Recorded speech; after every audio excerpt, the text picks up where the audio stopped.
You think staying makes you strong. That holding on, enduring, sticking it out, proves loyalty, love, depth. But what if the real power isn't in staying? What if everything you were taught about persistence is designed to keep you stuck? Because walking away isn't quitting, it's mastery. The mastery of self, of boundaries, of vision. It takes more strength to leave what poisons you than to swallow it with a smile. Carl Jung said, "Until you make the unconscious conscious, it will direct your life and you will call it fate." Sometimes the most unconscious habit we have is staying in places we should have left long ago. You were conditioned to believe that leaving is failure, that it means giving up, being weak, lacking grit. But the truth is, most people stay for the wrong reasons. Guilt, fear, habit. They confuse suffering with commitment. They wear pain like a badge. But pain doesn't equal purpose. And not every connection deserves your loyalty. Walking away is a declaration. I will no longer shrink to fit this space. I will not bleed to keep this bond alive. The moment you decide to leave, not out of anger, but out of clarity, you stop being reactive. You stop dancing in the drama. You step out of the role they wrote for you and reclaim authorship of your life. They will call you cold. They'll say you gave up too soon. But that's because your silence disturbs their control. When you walk away, you shatter the illusion. They no longer have access to your energy, your reactions, your approval. And most people don't love you. They love controlling how you feel about them. When you take that away, they panic. But here's the truth. Your peace is not up for negotiation. You don't have to fight, explain, or beg. Walking away is the final word. It's how you say, "I've seen enough." You become untouchable. Not because you built walls, but because you finally respected your threshold. Most people don't fear being left behind. They fear being forgotten. They fear the moment you stop orbiting around them. Because when you walk away and actually mean it, you take your energy with you. And your energy was the supply, the mirror, the validation. Walking away collapses the identity they built around your presence. That's why they call you cruel. Not because you hurt them, but because you stopped letting them hurt you. Jung taught that withdrawal isn't weakness.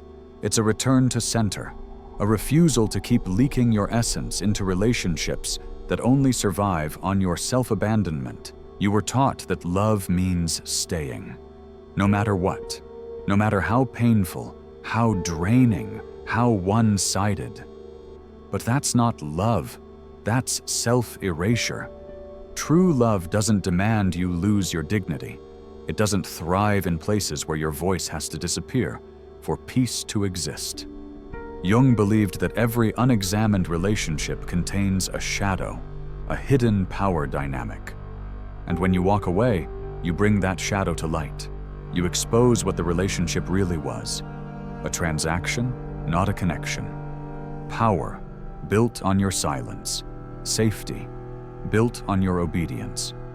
And the moment you exit, it all collapses. Some relationships survive only because you refuse to leave. Not because there's love, not because there's respect, but because your fear of loss outweighs your need for peace. Jung believed that fear is the gatekeeper of transformation. It guards everything worth having. When you walk away, you don't just leave a person. You leave a pattern, a version of you that was addicted to proving your worth, that begged to be seen, that believed love had to be earned. But love that needs proof is not love. It's leverage. And walking away breaks the spell. It tells the unconscious, I no longer need to be chosen. I choose myself. People rarely notice when you're dying inside, as long as you keep showing up. They don't question your silence. They don't sense your fading spirit. because you taught them that your pain is invisible, your needs are negotiable. Jung said, "We meet ourselves time and again in 1,000 disguises on the path of life. And sometimes, the disguise is endurance, the habit of staying. You think you're strong for holding it all in, but true strength is walking away from anything that forces you to betray yourself. The moment you stop fighting for a seat at the wrong table, you begin building your own. They won't believe you've left at first. They'll think it's just a phase, a silent protest, a manipulation tactic, because your absence threatens their narrative. You were the constant, the predictable, the one who always forgave. So when you go quiet, and stay quiet, it forces them to confront something terrifying. They never had control. They only had your compliance. Carl Jung taught that the parts of ourselves we disown don't disappear. They dominate us from the shadows. Walking away is how we reclaim those parts.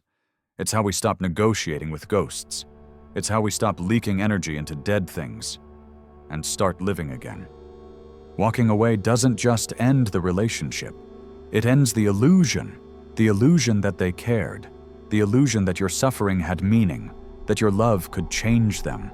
What dies when you leave isn't just the connection, it's the fantasy, and fantasies are addictive. Jung believed we project our deepest unmet needs onto others. We don't fall in love with people. We fall in love with the reflection of what we're missing. When you walk away, you're not just breaking ties with them, you're breaking ties with the false version of you. That thought-enduring pain was proof of worth. They won't chase you, not because they don't care, but because they expected you to stay broken. Your silence doesn't inspire curiosity, it disrupts control. Most people don't want connection, they want obedience. When you walk away, you ruin their script. You become unpredictable, and unpredictability forces self-reflection. Jung believed that withdrawal is not escape, it's confrontation with the self. In walking away, you meet parts of you that were silenced, belittled, or forgotten in the name of survival. And they don't need fixing, they need reclaiming. The you that walks away is the one that finally remembers. Peace is not passive, it's chosen. The pain of walking away is real, but so is the cost of staying. Every day you remain in what no longer serves you, you reinforce the belief that you don't matter, that your peace is a luxury, your voice a threat, your worth conditional. Jung taught that every transformation demands the death of an identity, and that death hurts. But staying in what's killing you, just to avoid that pain, hurts more. You weren't meant to live in apology. You weren't built to be background noise in your own life. Walking away isn't about rejection, it's about resurrection. The self you lost is waiting on the other side of goodbye. You don't walk away to hurt them. You walk away to heal you, because choosing yourself is not cruelty, it's clarity. And clarity is rare, it's uncomfortable. It exposes every lie you told to survive. But it also sets you free. Free from loops, from guilt, from emotional cages you mistook for homes. Carl Jung said, "Who looks outside, dreams. Who looks inside, awakes." This is your awakening. Not a dramatic exit, not a loud goodbye, just a quiet refusal to shrink. So don't explain, don't defend. Walk away and watch how silence rebuilds your spine. If you felt this message deep in your gut, then it's not just a video, it's a mirror. Now ask yourself, will you keep bleeding where you're not even seen? Or will you finally leave?